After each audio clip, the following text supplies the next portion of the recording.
जो विद्यार्थी मित्रों હવે આપણે રાસાયણિક સમીકરણ સંતુલિત તરફ જઈ રહ્યા છીએ। એમાં એક ઉદાહરણ લઈશું।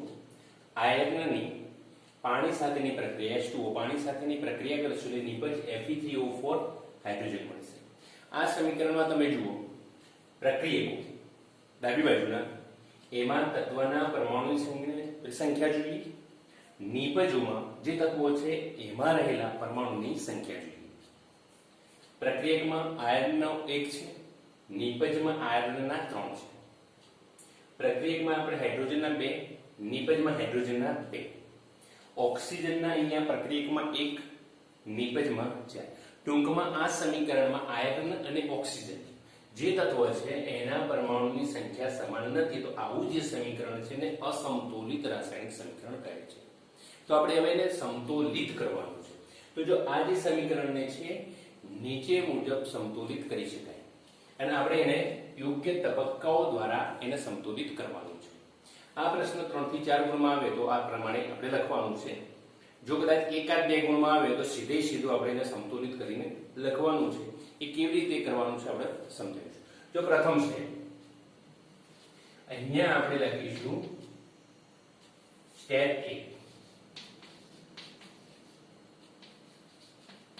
સ્ટેપ 1 લઈશું આપણે। એની અંદર આપણે લઈશું કે પ્રત્યેક સૂત્રને ખાનામાં મૂકો।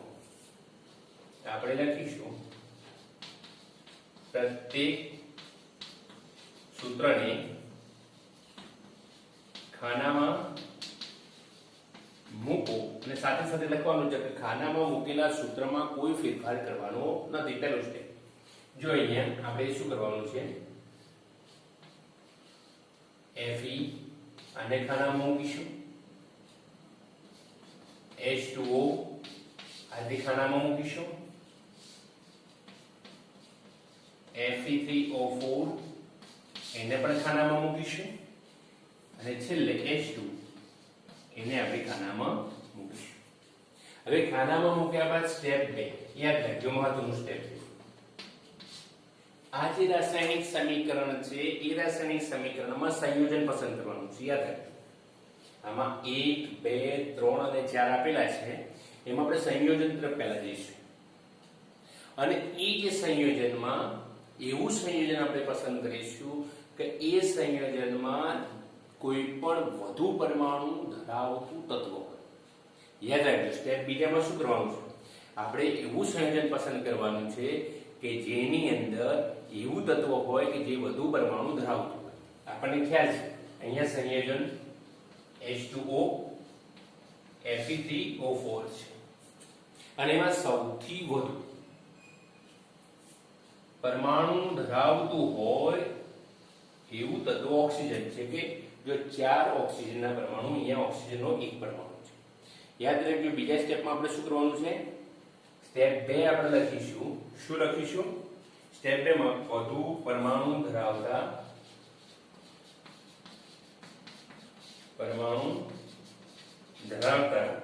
સંયોજનમાં રહેલા જે તત્વો છે એને આપણે સંતુલિત પેદા કરીશું। આ નિયમ છે, એ પસંદ કરીને સંતુલિત કરીશું। હવે જો અહીંયા આપણે જોઈશું આપણે ઓક્સિજનને સંતુલિત કરવો છે તો ઓક્સિજન કરીને લખીશું। એમાં જો પ્રક્રિયકો અને બીજો નંબર લખીશું અહીંયા નિપજ। આપણને ખ્યાલ છે સમીકરણ 1 માં આપણે લખીશું શરૂઆતમાં 1 કરી। યાદ રાખજો આપણે સૌપ્રથમ ઓક્સિજનને સંતુલિત કરીશું એટલે પ્રક્રિયકોમાં રહેલો જે ઓક્સિજન છે એ ઓક્સિજન વાળું સંયોજન લખીશું, નિપજમાં રહેલ ઓક્સિજન વાળું સંયોજન લખીશું H2O Fe3 અહીંયા Fe3O4। યાદ રાખજો સૌથી વધુ પરમાણુ ધરાવતું જે સંયોજન છે એને આપણે શું કરશું સંતુલિત કરશું। અહીંયા આપણને ખ્યાલ છે કે Fe3O4 એ સૌથી વધુ 4 ઓક્સિજન ધરાવતું છે, એટલે સૌપ્રથમ આપણે ઓક્સિજનને સંતુલિત કરીશું। બરાબર છે। તો શરૂઆતમાં આપણને અહીંયા H2O પ્રક્રિયકો અને Fe3O4 જો અહીંયા આપણને ખ્યાલ છે કે ઓક્સિજનના કેટલા છે 1, અહીં આપણને ખબર છે આ છે જો ઓક્સિજનના કેટલા છે 4। ચલો સંતુલિત કરવા માટે બીજો પોઈન્ટ લખીશું, સંતુલિત કરવા માટે. જો અહીંયા 1 છે, ઓક્સિજનના કેટલા છે 1 છે, તો એને કેટલા વડે ગુણીશું 4 વડે ગુણીશું ત્યારે ઓક્સિજન કેટલા થશે 4 થશે. અહીં આપણે જુઓ ઓક્સિજનના 4 છે, કેટલાય ગુણીશું 1 વડે ગુણીશું તો કેટલા થશે 4 × 4. તો અહીંયા ફરીથી આપણે સમીકરણ લખીએ છીએ, ફરીથી સમીકરણ 1 લખતા જો લખીએ છીએ FeM ને એમ લેવા દઈશું વત્તા અહીં આપણે લખીશું H2O અને Fe3O4 H2. આ બધું બોક્સમાં આપણે લખેલું છે. હવે જો અહીંયા આપણે ખ્યાલ છે H2O જે છે એ H2O ને કેટલા વડે ગુણવાના છે 4 વડે. એટલે અહીંયા ખાનાની અંદર નહીં પણ આપણે શું કરવાના છે ખાનાની બહાર મૂકવાના છે. Fe3O4 ને કેટલા વડે ગુણવાના છે 1 વડે. એટલે 1 વડે આપણે લખતા નથી. આ સમીકરણનો નંબર આપણે આપીશું 2. હવે આગળ જઈએ આપણે આ સ્ટેપ બીજું પૂરું થઈ ગયું.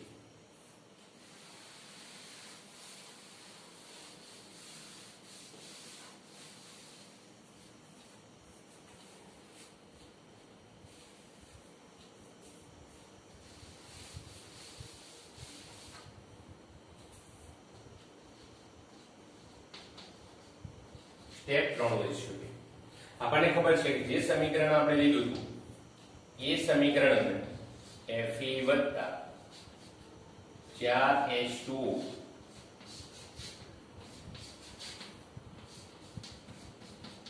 Fe3O4 અને H2. સૌપ્રથમ શું કર્યું આપણે આ સમીકરણ ને ખાનામાં દર્શાવ્યા. ખાનામાં દર્શાવ્યા બાદ સૌથી વધુ પરમાણુ ધરાવતું જે સંયોજનમાં હતું એમાં ઓક્સિજન હતા, એના પરમાણુ આપણે શું કર્યા સરખા કર્યા. જો ઓક્સિજનના 4 થઈ ગયા. હવે આપણે કોનો વારો આવશે બીજા નંબરે. હવે આપણે સંયોજનમાં રહેલા તત્વોની આપણે વાત કરીએ તો સંયોજનમાં રહેલો તત્વ કયું છે હાઇડ્રોજન. તો સેકન્ડ નંબરે આપણે સ્ટેપ 3 આપણે શું કરીશું હાઇડ્રોજન ના પરમાણુ, હાઇડ્રોજનના જે પરમાણુ છે એને સમતોલિત કરીએ. તો જે હાઇડ્રોજનના પરમાણુ સમતોલિત કરવા માટે અહીંયા આપણે લખીશું કે હાઇડ્રોજનના પરમાણુ, યાદ રાખજો હાઇડ્રોજનના પરમાણુ પહેલા આપણે લખીશું શરૂઆતમાં કેટલા હતા એ અહીં લખીશું આપણે પ્રક્રિયકો,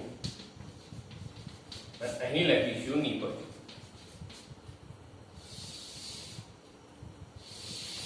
અને અહીંયા બીજો પોઈન્ટ આપણે કેવું કરી લખ્યું છે સમતોલિત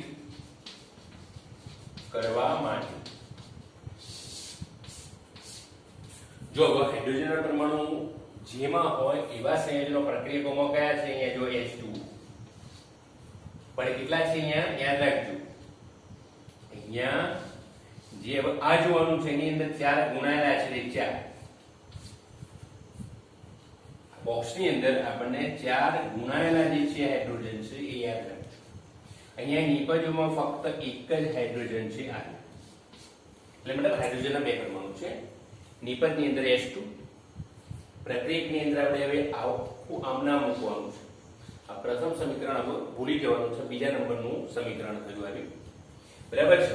આ સમીકરણ 2 મુજબ આપણે જોઈએ તો હાઇડ્રોજનના પરમાણુમાં પ્રક્રિયકોમાં 4 દુ 8 કેટલા છે 8 હાઇડ્રોજનના પરમાણુ છે. અહીં જોવા જઈએ તો કેટલા છે 2. હવે જો બંનેમાં સમાન સમાન માટે કેટલા જોઈએ છે હાઇડ્રોજન 8, તો ઓલરેડી પ્રક્રિયકમાં 8 છે તો એને 1 વડે ગુણીશું. હાઇડ્રોજનના પરમાણુ કેટલા છે 8 તો એને કેટલા વડે ગુણીશું 1 વડે. અહીં જો નિપજમાં હાઇડ્રોજનના પરમાણુ કેટલા છે 2 તો કેટલા વડે ગુણીશું 4 વડે.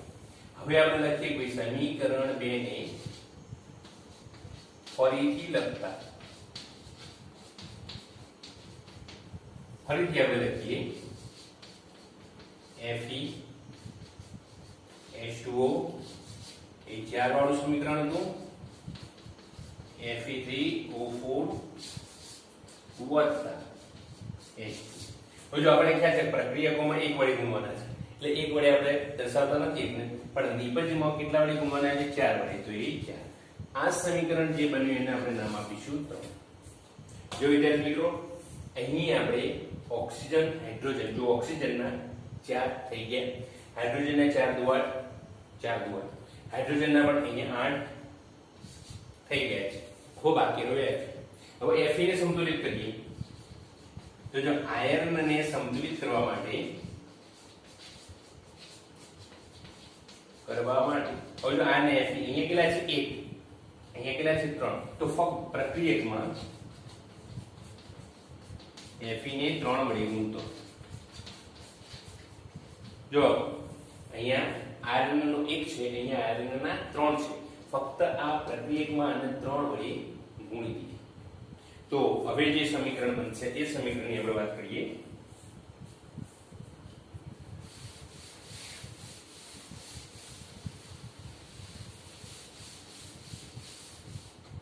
તો હવે જે સમીકરણ બન્યું એ 3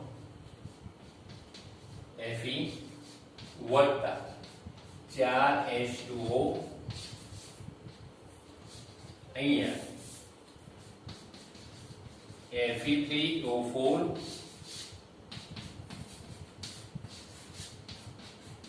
4H2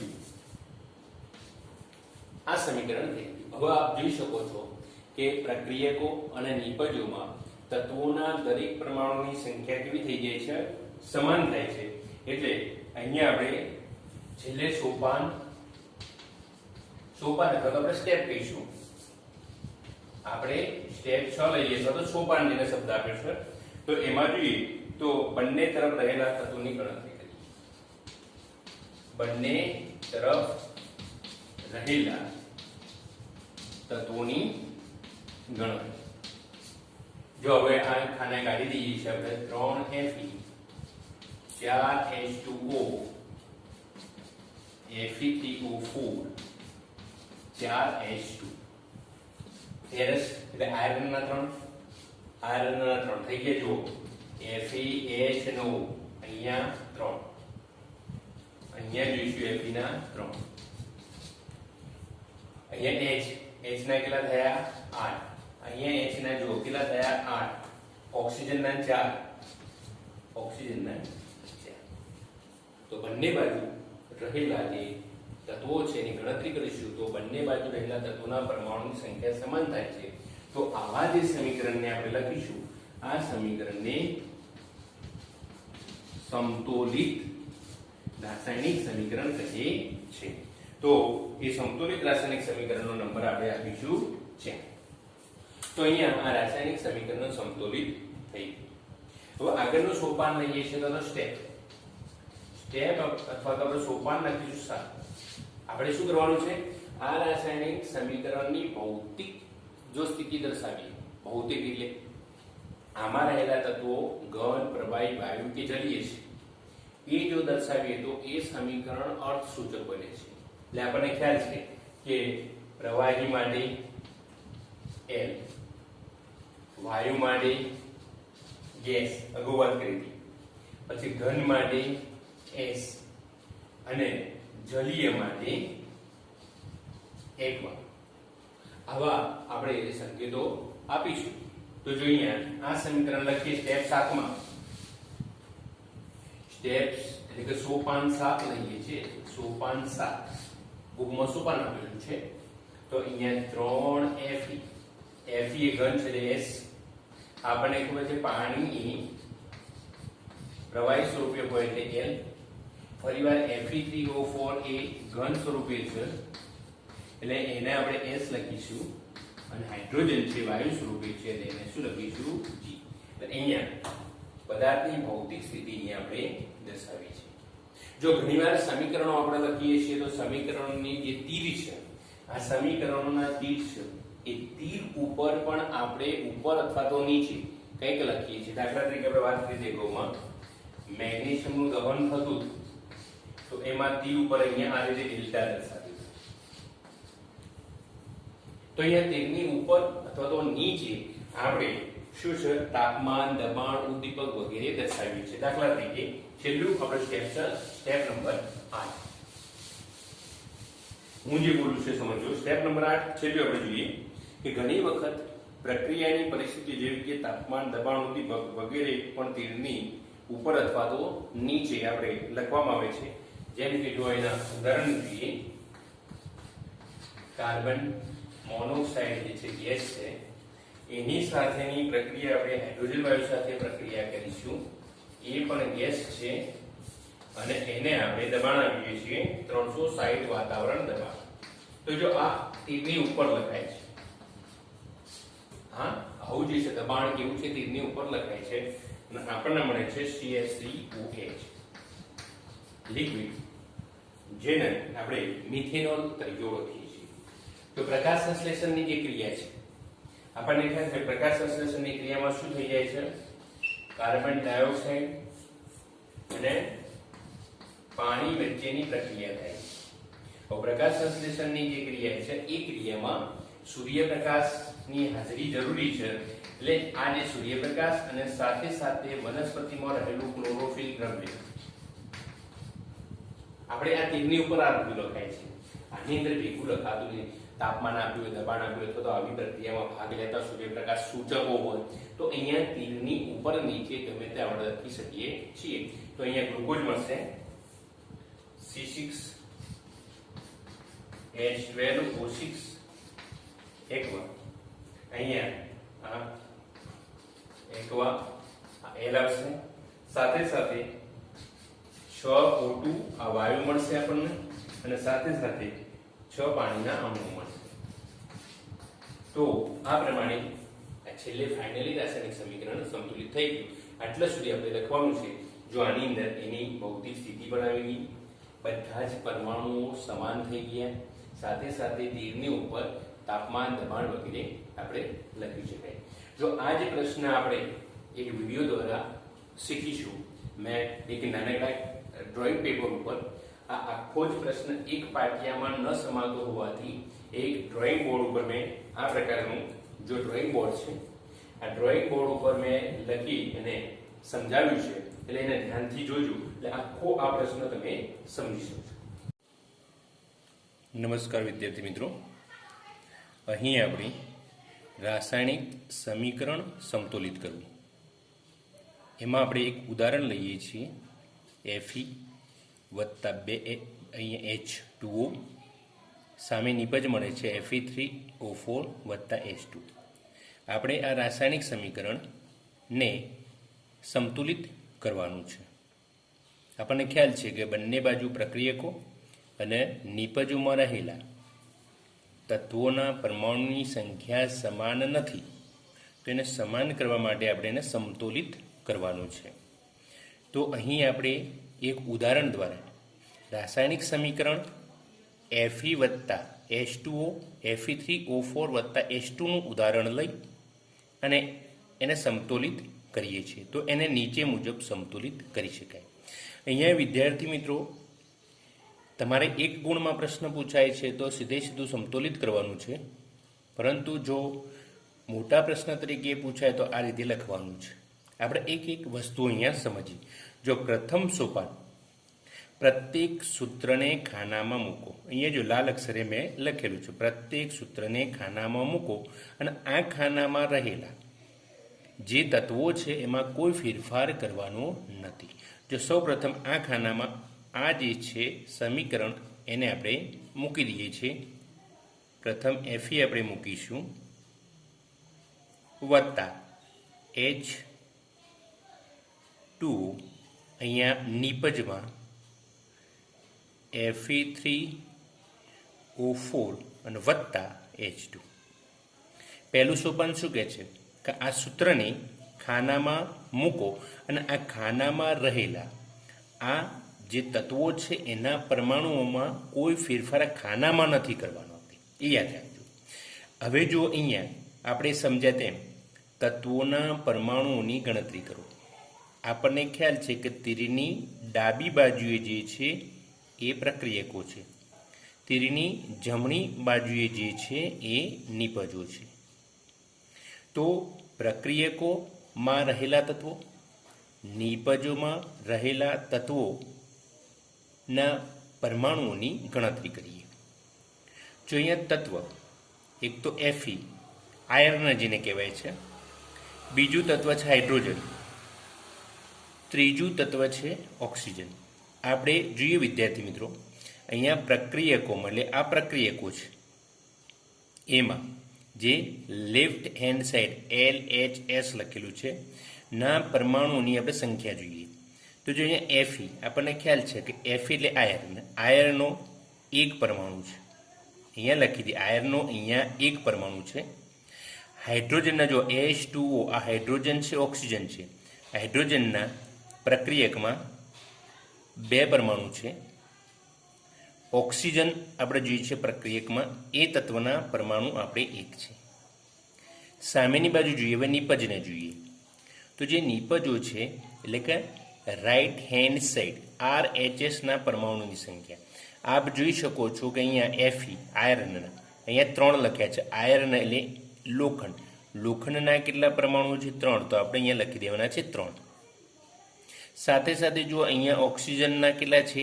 4. હાઇડ્રોજનના તમે જો H2 લખેલા, હાઇડ્રોજનના કેટલા છે? 2. તો અહીંયા બીજા નંબરે હાઇડ્રોજન 2. ઓક્સિજનના કેટલા છે? 4. આ બીજું સોપાન થયું. પ્રથમ સોપાન પૂરું થયું. બીજું સોપાન પૂરું થયું કે ભાઈ આપણે પ્રક્રિયકો અને નિપજોમાં રહેલા તત્વો એના પરમાણુઓની આપણે ગણતરી કરી દીધી છે. હવે આપણે શું કરવાનું છે? સૌ પ્રથમ આપણે સંયોજનો જોવાના છે અને એ સંયોજનોમાં જે તત્વ છે એ તત્વ એવું લેવાનું છે કે જેના પરમાણુની સંખ્યા વધારે હોય. અહીંયા જો અહીંયા તત્વ છે, આ સંયોજન છે, સંયોજન છે, તત્વ છે. આ બંનેની અંદર આપણે જોવા જઈએ તો Fe3O4 સંયોજન છે જેમાં સૌથી વધુ પરમાણુ ઓક્સિજનના છે. નિપજમાં આપણને ખ્યાલ છે કે આ નિપજ જો ઓક્સિજનમાં, આ નિપજમાં સૌથી વધુ પરમાણુ કેટલા છે? ઓક્સિજનના છે 4. તો સૌ પ્રથમ આપણે સોપાન 3માં શું કરવાનું છે? વધુ પરમાણુ ધરાવતા સંયોજનમાં રહેલા તત્વોને આપણે સમતોલિત કરવાના છે. તો પ્રક્રિયકો નિપજોમાં આપણને જે સંયોજન આપેલું છે Fe3O4 એમાં ઓક્સિજનના પરમાણુ વધારે છે, તો આપણે અહીં આ જે Fe3O4 માં રહેલા જે ઓક્સિજન છે એને પહેલાં સમતોલિત કરીશું. હવે જોઈ લઈએ છીએ અહીંયા ઓક્સિજન અહીંયા 1 છે પ્રક્રિયકમાં, નિપજમાં ઓક્સિજન 4 છે. તો આપણે પ્રક્રિયકમાં 1 ઓક્સિજન જોઈશે. હવે જોઈ લઈએ અહીંયા આપણે ઓક્સિજનના પરમાણુ આપણે પ્રક્રિયકમાં આપણે શરૂઆતમાં જોઈએ છીએ. આ ઓક્સિજનના પરમાણુ કયા છે? શરૂઆતમાં H2Oમાં છે. પ્રક્રિયકોમાં ઓક્સિજનના પરમાણુઓ કયા છે? H2Oમાં. નિપજમાં કયા છે? Fe3O4માં છે. આમાં ઓક્સિજનના 4 છે. જો આપણે એને 4 અહીંયા લખીશું કારણ કે આ 4 ગુણેલા નથી, પણ આમાં એવું દર્શાવે છે કે નિપજમાં ઓક્સિજન કેટલા આપેલા છે? 4. અહીંયા પ્રક્રિયકમાં ઓક્સિજન કેટલા આપેલા છે? 1. બંનેને જો સરખા કરવા હોય તો આ જે ઓક્સિજન છે 1 એને કેટલા વડે ગુણીશું સમતુલિત કરવા માટે? 4 વડે. યાદ રાખજો વિદ્યાર્થી મિત્રો, અહીંયા નિપજમાં આપણને ઓક્સિજન કેટલા આપેલા છે? 4. આપણે જોઈએ છીએ કેટલા? 4 બંનેમાં, તો એને કેટલાય ગુણીશું? 1. ટૂંકમાં આ ઉપરોક્ત સમીકરણ જે છે 1 એમાં Fe, H2O, Fe3O4 અને H2O એમાં સૌ પ્રથમ આપણે ઓક્સિજનના અણુઓ સરખા કરીએ છીએ. તો ઓક્સિજનના અણુઓ પ્રક્રિયકોમાં H2O અને Fe3O4માં છે. આપણને ખ્યાલ છે કે H2Oમાં 1 છે ઓક્સિજન, Fe3O4માં 4 છે ઓક્સિજન. બંનેમાં 4 લાવવા માટે આ H2Oને આપણે કેટલા વડે ગુણીશું? 4 વડે. અને Fe3Oને કેટલા વડે ગુણીશું? 1 વડે. તો જો આ જે સમીકરણ 1 હતું એ નીચે મુજબ બનશે. જો અહીંયા Fe જેમ છે એમને મૂકી દઈએ. પછી બીજો નંબર શું આવશે? H2O. હવે આપણે અહીંયા કીધું છે કે H2Oને કેટલા વડે ગુણવાના છે? 4 વડે. તો એ ખાનામાં નથી ગુણવાના, ખાનાની બહાર મૂકવાના છે. યાદ રાખજો વિદ્યાર્થી મિત્રો, ખાનામાં નહીં પણ ખાનાની બહાર મૂકવાના છે. હવે આવી નિપજોની વાત કરીએ. Fe3O4 જેને આપણે કેટલા વડે ગુણવાના છે? 1 વડે. એટલે આપણે 1 વડે ગુણતા નથી. આપણે ગણિતમાં યાદ છે કે 1x નો વર્ગ નથી લખતા, સીધો x વર્ગ જ લખીએ છીએ. એટલે અહીંયા આપણે યાદ રાખવાનું કે અહીંયા 1 લખવાનો નથી. અને વધ્યું કયું છે? અહીંયા H2. જો આ રાસાયણિક સમીકરણ થોડું અંશતઃ સંતુલિત થયું. હવે ઓક્સિજનના પરમાણુઓ સંતુલિત થઈ ગયા. હવે આપણે જોઈશું સોપાન 4માં હાઇડ્રોજનને સંતુલિત કરીએ. તો જો હાઇડ્રોજનને સંતુલિત કરવા માટે આપણે જોઈએ કે હાઇડ્રોજન પ્રક્રિયકોમાં કયો છે ને નિપજોમાં કયો છે. આપણને ખ્યાલ છે કે હાઇડ્રોજન પ્રક્રિયકોમાં H2O પાણીના અણુમાં છે. નિપજોમાં હાઇડ્રોજન કયો છે? હાઇડ્રોજન વાયુમાં છે, H2. જોઈ લઈએ અહીંયા. હવે આપણને ખ્યાલ છે કે આને આપણે કેટલા વડે ગુણ્યા હતા? 4 વડે ગુણેલા છે.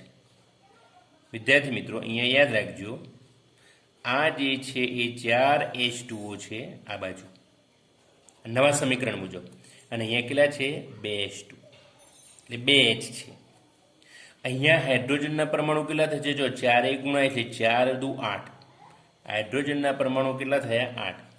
અહીંયા હાઇડ્રોજનના પરમાણુઓ કેટલા થયા? 2. તો બંનેને સંતુલિત કરવા માટે કેટલા હાઇડ્રોજન જોઈશે? તો આ બાજુ 8 છે, આ બાજુ 2 છે. બંનેમાં 8 8 કરવા છે. તો અહીંયા 8 જે છે એને કેટલા વડે ગુણીશું? 1 વડે.